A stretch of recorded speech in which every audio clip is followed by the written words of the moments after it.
Problem মানে কি বলবো, আগের দিন আমাদের বাড়িতে একটা দাদা এসেছিল দমদম থেকে, সেম প্রবলেম। ব্যাপারটা হচ্ছে কি, সবার এখন ভীষণ ভাবে প্রবলেম চলছে যে সেট আপটাই, সেটা হলো ব্যাংক ইনফরমেশন আর আছে ট্যাক্স ইনফরমেশন। ব্যাংকের যে ডিটেলসটা দেওয়া হয় সেটাই নিয়ে প্রবলেম করছে, আর হচ্ছে ট্যাক্স ইনফরমেশনে প্রবলেম করছে। ওইটা একবারই সেটিং হয়, ওটা প্রবলেম হলে অনেক ইস্যু হয়, তারপরে অনেক রিপোর্ট করে তারপরে সেটাকে ব্যাক করতে হয়। তো সেই প্রবলেমটা বেশি হচ্ছে। তো আমি তোমাদের একটু শোনাই। কোথা থেকে এসছো? আমরা এসেছি জয়নগর। জয়নগর, তাই তো? কি নাম তোমার? আমার নাম মামনি সরকার। মামনি সর্দার। তো মামনি সর্দার সব জায়গাতে বড় বড় ইউটিউবারদের কাছ থেকে ঘুরে বেড়াচ্ছে, আর তার প্রবলেম সলভ হয়নি। আমরা চেষ্টা করছিলাম, কিন্তু ওইটা রিপোর্ট করার পরে যদি আসে তাহলে ঠিক হয়ে যাবে। কেননা এই ভুলটা যাতে তোমাদেরও না হয়, যেমন ওই দিদির ভুল হয়ে গেছে সেরকম যেন তোমাদের ভুল না হয়, তার জন্য ইনফরমেশন দিচ্ছি যে তোমরা সঠিকভাবে ওইটাকে বসাও, নয়তো যে জানে তার কাছে যাও, তারপরে বসাও। পাশের আশেপাশে কার্তিক নারায়ণ মানকে দুলাল এদের কাছ থেকে ঠিক করো না, এরা সব ডিস্টার্ব করে দিচ্ছে। যতগুলো আমার কাছে দাদা দিদিরা আসছে, শোনা যাচ্ছে যে তারা অলরেডি ইউটিউব ফেসবুক কিছু চালায় না, উল্টো পাল্টা করে দিচ্ছে, আর তারপরে চ্যানেলটা কষ্ট করে 1 বছর 2 বছর কষ্ট করে করে এটা আর্নিং এর জায়গায় আসছে, সেই চ্যানেলটা নষ্ট হয়ে যাচ্ছে। তো তার জন্যই আমি বারবার বলি, যারা ফেসবুকে কাজ করছো সঠিকভাবে আগে তথ্য জেনে নাও, কার কাছে গেলে ঠিক হবে, কোথায় গেলে ঠিক হবে, তারপরে তার কাছে যাও, গিয়ে চ্যানেলটাকে ঠিক করো। ঠিক বলো? ঠিক, একদম ঠিক, একদম। তো সেইভাবে, কেননা একটা চ্যানেল 1 বছর 2 বছর ধরে কষ্ট করে বানিয়ে তারপরে যদি এইরকম হঠাৎ বন্ধ হয়ে যায় তাহলে কেমন লাগে? ভালো লাগে। আমার বাড়ির থেকে অনেক দাদা দিদি আসে, কান্না করতে করতে বেরিয়ে যায়, কিন্তু কি বলবো বলো। না ঠিক, দেখো রিপোর্ট দিয়েছি, যখন রিপোর্ট করা হয়েছে তখন দেখো ঠিক হয়ে যায় কিনা। ঠিক আছে, একটু তো দেরি করো, কিছুদিন ওয়েট করো। ভাইয়ের বাড়িতে এসে সত্যি অনেকটাই আমাদের হেল্প করে দিয়েছে, আশা করি। সেইটাই আমি এই ইনফরমেশনটা দেওয়ার জন্য ভিডিওটা বানালাম। আর একটা কথা হচ্ছে কি, আমার দরজা সবার জন্য খোলা, আমি যতটুকু যা পারবো ভাই, মহাগরিবের বাড়ি চলে এসো বিন্দাস, তবে উল্টো পাল্টা করে নিয়ে এসো না। যদি সেট আপ করতে হয় সিধা চলে এসো সেট আপ করতে, ওকে? আমি সব রেডি করে দেবো তোমাদের, কোনো ব্যাপার নেই। তো আগে উল্টো পাল্টা করে তারপরে আমার কাছে এসো না। যদি সেট আপ করতে হয় প্রথম থেকে দেখবে, কারোর কাছে সেট আপ করতে হবে না, সিধা এনবি ব্লগের বাড়ি চলে আসবে, আমি সুন্দর করে সেট আপ করে দেবো, ব্যাস, তারপরে বিন্দাস ইনকাম করবে। তো এই অপরচুনিটিটা নষ্ট করো না, সবাই বিন্দাস ভাবে কাজ করো আর সুন্দরভাবে আর্নিং করো আর ভালো থাকো। তো ভিডিওটা আর বাড়াচ্ছি না, একদম নির্দ্বিধায় মানে বিশ্বাস করে চলে আসতে পারো। এত এত ভালোবাসা আমাদের খুব ভালো লেগেছে, এটা রিয়েল। না একটা কথা আছে কি, আমি তো শুট করতে গিয়েছিল, সেখান থেকে আমাদের জন্য চলে এসেছে, নিজের সময়টা বার করে আমাদেরকে দিয়েছে। দেখো আমি আজকে বলেছিলাম যে বাংলাদেশ যাব, কিন্তু কি বলবো, আমার একটু কেনাকাটা বা একটু গোছানো ছিল। আমি ভাবলাম যে দিদিদের আগে ছেড়ে দিই, কেননা ওনার বাড়ি যাবে, তারপরে প্রবলেম হতে পারে, তার জন্য আমি তাড়াতাড়ি ওনাদের কাছে চলে এসেছি। এটা কর্তব্য। সবাই ভাইকে আরো একটা কথা, আমি যাতে আমাদের মতন মানুষদের যাতে পাশে থাকতে পারে, সবাই এই ভাইকে একটু সাপোর্ট করবে। আমি অ্যাকচুয়ালি ভিডিও থেকে যখন আমাকে কল করেছে আমি চলে আসতাম, কিন্তু আমার কাছে ভিডিও নেই, তাই আমি না বানিয়ে নিয়ে গেলে আমি পরে রিলস বানাতে পারবো না, তার জন্য আমি বানিয়ে একটু দেরি করলাম, এটাই আছে। তো যে যদি একবারেই ঠিক করে দিতে পারতাম অনেক খুশি হতাম জিনিসটা, তো সেইটা আর হতে পারছি না। তবুও চেষ্টা করছি, দেখা যাক কি হয়। রিপোর্টটা করার পরে যদি হয়ে যায় তো অনেক খুশি হব। তো ভিডিওটা ডাকলো, আমি কাকু এলাম, আমার ভিডিও দেখে বলে তুমি আবার কি ভিডিও কর, তোমাকে তো কোনোদিন সিনেমায় দেখিনি।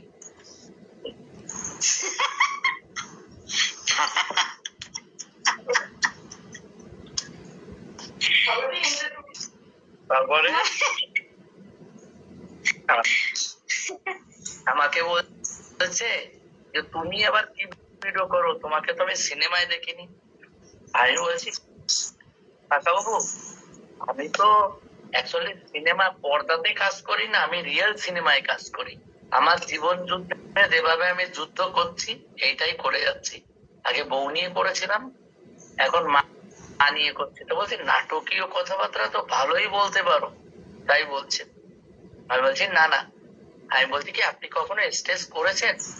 বলছে কেন, এই কথা কেন? আমি বলছি আপনি তো বলছেন যে নাটকীয় কথা, আমার লাইফটাই নাটক।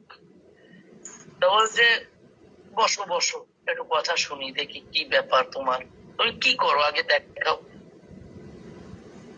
আমি এবার ওনাকে বলছি যে আমি কিছু করি না, এখন ইদানিং একটা যে ইউটিউব ফেসবুক বলে লোকে দেখে, ওই জায়গায় এন্টারটেনমেন্ট হয়, ওইখানে লাইভটাকে শেয়ার করি, আমি কেমন আছি কি ব্যাপার এইটা। তা বলছে আমি তো শুনেছি অনেক ফলোয়ার্স লাগে, তোমার কি ফলোয়ার্স একটু দেখাও, একটু দেখি। আমি বলছি ঠিক আছে, যখন আপনি দেখবেন। তাই এবার বউটা মনে হয় কিছু একটা নিয়ে আসছিল, লোকটা ইশারা করে এরকম করে দিল, তাই আমি বুঝতে পেরেছি ব্যাপারটা। তো বুঝতে পারলে আমি ভাবছি লোকটা দেখি কত দূর এগোতে পারে, লোকটাকে আজকে শুয়ে দিয়েই দেবো আমি, সাগু পন্ডিত তো, দেখি কতটা দৌড়াতে। বসছি, আমাকে বলছে যাও, প্রথমে বের করছিলাম যে থাক, একবার বলেছে চুপচাপ থাকি, মোবাইলটা বের করে দিই, বলছে বড় মোবাইল তো দাম টাম হবে মনে হয় এর। হ্যাঁ, একটু পয়সা দিয়ে না কিনলে তো ভিডিও বানাতে হয়। ফোনে পাশে একটা 7 রয়েছে, আইফোন, বলছে আমরা আইফোন ব্যবহার করি আমার বাড়িতে সবাই। আমি বলছি বেশি দিয়ে কিনিনি, 1.5 লাখ টাকা যেটা ফোন কিনেছি, এই যে এইটা, আর একটা বাড়ি আছে, দুটো নিয়ে নিতে। বলে গাল গপ্প তো ভালোই পার। আমার বলছে ঠিক আছে, গাল গপ্প দিচ্ছি, আরে শোন না, কথা শুনতে থাক, গাল গপ্প তো ভালোই পারো। আমি বলছি আপনি যেটা বলবেন সেইটাই, কিন্তু আমি এবার কি যাব কাকিমা? বলে না বাবা বসো। আর উনি বলছে কি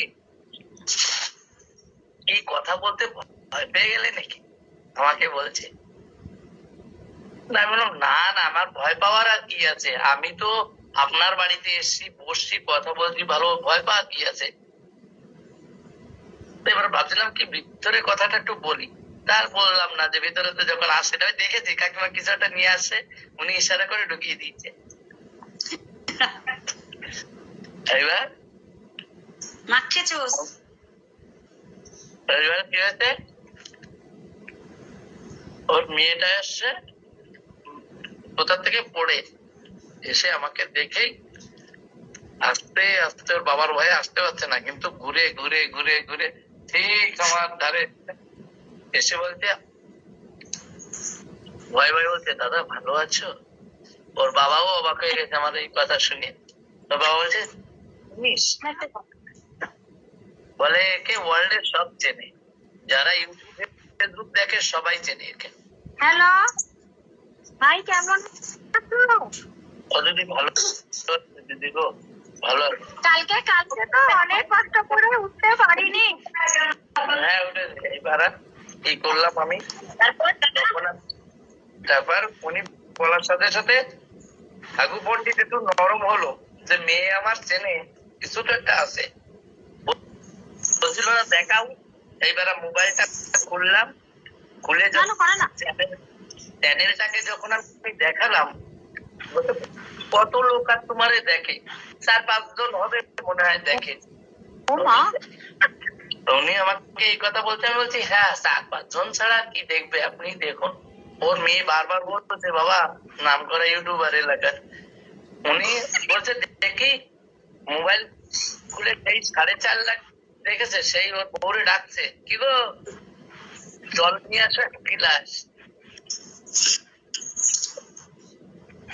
ওর বস ওই কাকিমা যে জলের সাথে মিষ্টি রেডি করেছিল নিয়ে এসছে। এবারে আমি কাকিমা বলছি কাকিমা আমি তো মিষ্টি খাই না, আমি তো মিষ্টি খাওয়া ছেড়ে দিয়েছি, কেননা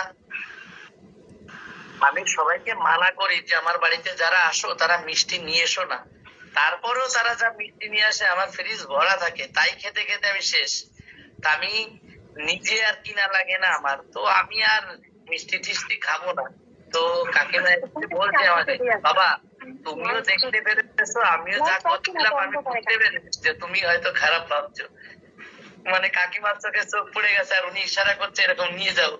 কিছু একটা নিয়ে এসেছিল, আমি প্রথমে ভেবেছি মনে হয় ডিম ভাজা নিয়ে এসছে, কিন্তু না, ওই মিষ্টির প্লেটটা নিয়ে এসেছিল আর জল নিয়ে আসছিল, আর ওই লোকটা তাড়িয়ে দিয়েছে, ঘরে যাও ঘরে যাও, এবার দিতে দেবে না আমাকে। এইবার কি বলছে এক এক করে শুনছে বাবা। মানুষ কত রকমের হতে পারে। হ্যাঁ, এবারে বলছে কি তুমি তুমি আর কি কাজ করো? আমি বলছি ওই আমার মাস সেবা করি। বলে মাস সেবা করে কি আর পেট চলবে? তাই কাজ তো একটা করতে হবে, এটা সত্যি কথা, যে মাস সেবা করলে কি আর পেট চলে? কাজ তো একটা করতে হবে, এটা জেনুইন কথাবার্তা। তার মানে মাস সেবা করে ডাল ভাত আমার হয়ে যাচ্ছে। বলে এইটা আমার কথা, বলে মাকে সেবা করে পেট চলছে না? অবশ্যই পেট চলছে। সব থেকে বড় কথা কি, তার আশীর্বাদের উপরে তার কিছু নেই, আজকে চলে যাচ্ছি তার জন্যই। তারপর কি বললো? তারপর কি বললো? আমার এখনো বিশ্বাস হচ্ছে না যে সামনাসামনি কথা বলছি। তারপর কি বললো দাদা? তারপরে দেখি কি ওনার ওই পাশের ঘরে একটা ঠাকুমা চিল্লাচ্ছে, এক গ্লাস জল দিয়ে যা রে। হ্যাঁ, তাই বলছে। তো আমার চোখ চলে গেছে এখন ওই ঠাকুমার ওই জায়গা। উনি আমার ঠাকুমা তারা চলে গেছে, এবার উনি আমার চ্যানেলটা দেখছে এক জায়গায় বসে, এই বেটা কি ভিডিও বানায়, বলে লাভ চাপ তো ভালোই পারো, আমারে বলছে। তারপরে বলছে লাভ চাপ ভালো করে, এইটা কে? আমি বলছি এইটা আমার মা। তো তুমি তোমার বাড়িতে আর কে থাকে? আমি বলছি আমার বাড়িতে আমি থাকি, আমি এসে ওই বাড়ির কর্মচারী, আমার একজন ম্যানেজার থাকে, আর এই যে আমার মালিক। বলে আমার সাথে ফাজলামি করো? আমি বলছি কি ভিডিওটা খোলেন, আর ভিডিওটা খোলার সাথে সাথেই বলছে আমি কর্মচারী, এই যে আমার ম্যানেজার, এইটা আমার মালিক। উনি শুনে আর কোনো কথা বলছে না, উনি ভিডিওই ওই দেখছে। এবারে বলছে ঠিকই তো বলেছো, তাই তো কথাটা তো এতেও তাই দেখছি। তা বলছে এ ম্যানেজার কি করে হয়? এরা কি স্যালারি দাও নাকি? বলে এই মালিক স্যালারি। আমি বলছি শুনুন একটা কথা বলি আপনাকে, ওর ধারেও আমি কাজ করি, এই যে লোকটাকে দেখছো ইনি মালিক, এনার কাজ আমি করি। উনি আমাকে বলছে তুমি এই যে ভিডিও বানাও তো কয় টাকা কি পাও? এই হচ্ছে আসল কথা। আমি বলছি কি ওনারে যে কাকাবাবু আপনি কত করে পান? বলে ওই 40-50 পাই।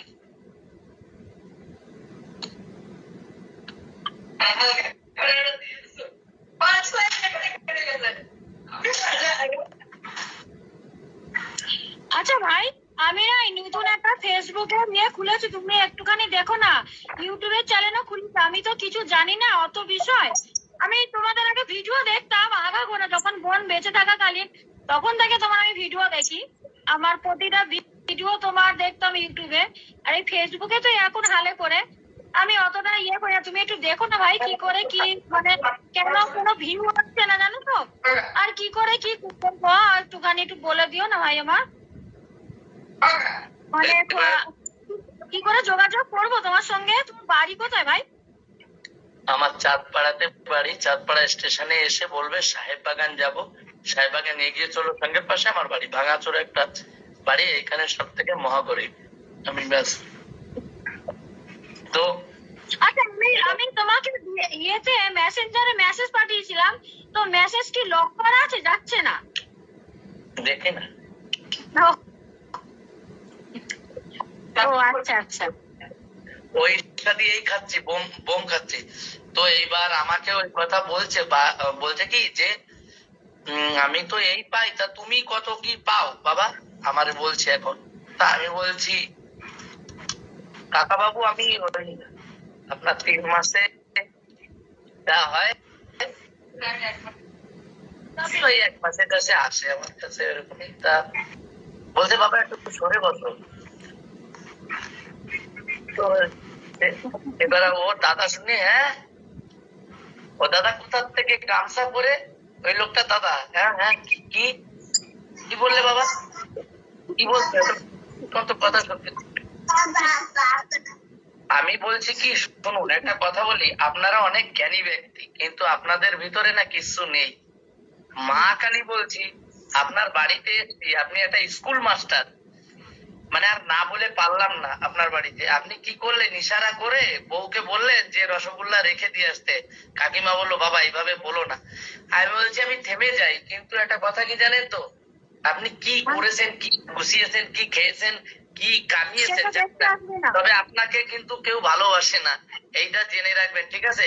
আর একবার আমার বাড়িতে যাবেন, আপনি কিভাবে মানুষ যত্ন করতে হয় আপনাকে শিখিয়ে দেবো। মেয়েটা কি বলছে বলো তো, বাবা এতক্ষণ কথা বলিনি, আমি ভয়তে তো কথা বলি না, এই দাদার বাড়ি একদিন যেও তুমি।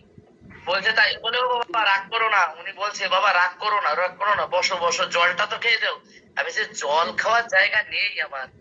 আপনি কেমন লোক বলেন তো, আপনি আসছে ওই যে সে হাগু পণ্ডিত, মানে যখন আপনি ওই বড় লোককে দেখেন, বড় লোককে দেখার সাথে সাথে আপনি তাদের সম্মান করেন, আর আমি যেই মহাগরিব বলেছি সে আর পত্তা মানে পাত্তা দিচ্ছিলেন না, তাই না? কি এইভাবে কথা বলছেন, এইভাবে কথা বলছেন। আর তারপরে আপনাকে একটা কথা বলি, আপনি যে ওই যে ঠাকুরমারে শুয়ে রেখেছেন ওইখানে আপনি একদিন শুয়ে দেখবেন তো কেমন লাগে। তারা কাঁথা পাতা গুলো নোংরা, বাড়িটা খালি বড়, আর ওই পাশে নোংরার ভিতরে সিট করে ঠাকুরমাটা ফেলে রেখে দিয়েছে। সত্যি কথা, মাইন্ড যদি নিয়ে যেতাম তো ওইখানে আমি ভিডিও বানিয়ে ওনার তেল খুলে দিতাম। আমি তেল, মানুষের কত প্রকারের বেরোয়, এত খারাপ।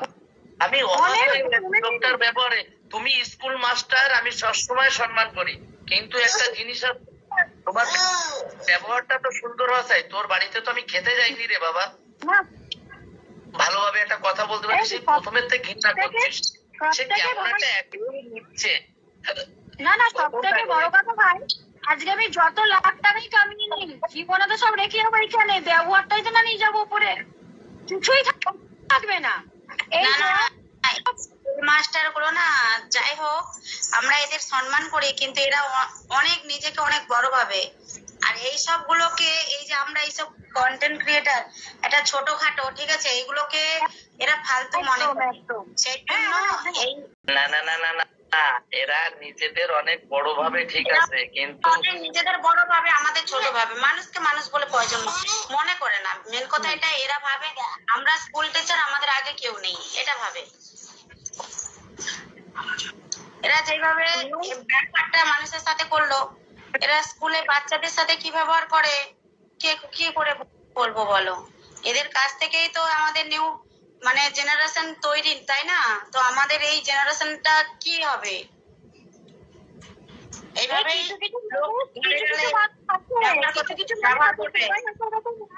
কিছু কিছু মানুষ আছে দেখবে অল্প জলের মাছ যখন একটু বেশি জলে গিয়ে পড়ে মুশকিল হয়ে যায়।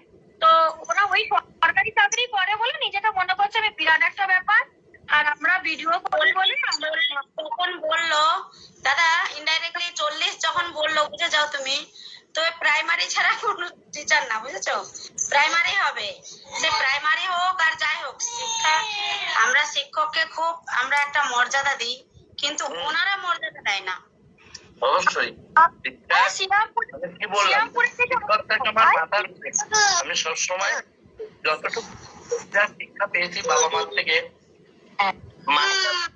কোনদিন আগে ছাতা উঠিয়ে যেতাম না, সাইকেল চালিয়ে যেতাম না, তারপরে বারবার বলতাম স্যার যাবো, যতক্ষণ না বলতো যা ততক্ষণ যাইনি। আর এখন কি বলে জানো তো, এখন একটা খিস্তি দিয়ে মাস্টারে বলে হাট তুই যা, পিছন দিকে আমি চললাম, এই বলে। হ্যাঁ একদম একদম। আগেকার মাস্টারদের একটা দামও ছিল, সেটাও ভাবো, সেই শিক্ষিতদের একটা দাম ছিল অবশ্যই। তাদের আর এখনকার অন্যরকম ছিল, পড়াশোনাও যেমন করতো, পড়াশোনা করাতো। এখন এখন হচ্ছে সব ঘুষ খাওয়া মাস্টার, ঘুষ খাওয়া মাস্টার, আর আসছে সব ঘুষুর মাস্টার।